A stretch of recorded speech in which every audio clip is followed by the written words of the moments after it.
40 میلیون آدم همین چیز انتظار بود این روزه این دقیقه همین روز پرزیدنت تاجیکستان امامعلی رحمان پرزیدنت ازبکستان شوکت میرزیویف 40 میلیون از همین سروری همینا خطی دستی دعا برداشت 20 سال باز خدا همین روز خواسته بود از همین روز شد میدونید چقدر این خلق خورسند کوچه میگردی خلق خورسندش من شما گفته نمیتونم همون با من صنعتکارم یک دیگرش فرهنگ خودش همیشه فرهنگ دائم یک جا میکنه برای همین بهترین دقیقه و بهترین روز خدا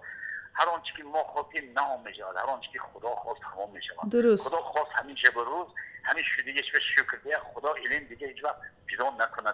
دائم یک جا زندگی کنیم یک جا وجه رفته آمده باشه. درست. من آواز شما وقتی تمرین بشنیدم وقتی با وزیر فرهنگ صحبت میکردیم شما کدام ترانه اجرا میکنید؟ ما شیرالی جوره وقتی من هر دو ما یک سر تایر کردیم خوب در باره فقط دوستی مثلا تا توان دوستان را گم نکن دوستانی مهربان من میخوانم اگر ازبکی تاجیکی کرده با همین دوست شیر و شکر شیر و شکر دوست که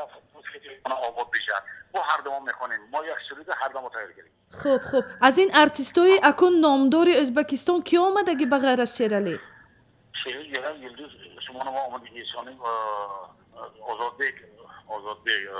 نظر بیگ آمدگی انساملی لازگی آمدگی انسام ششم خامشو سرداری عبدالحاشم اسماعیل کتی آمدگی ناز انسامی دادابوی و مولوده دادابوی و همون آواز بهترین داره و تاجی خودش همون شایسته اپای محبت و خاندانیه اولی جناب میکنن بیا خوب ناز کلیکتری به خودش آمدگی به شما موفقیت میخواهم استاد یکم شما تبریک روز مادر تشکر همه ما خدا الان همیشه جوان میشید همیشه خوشحال باشید رحمت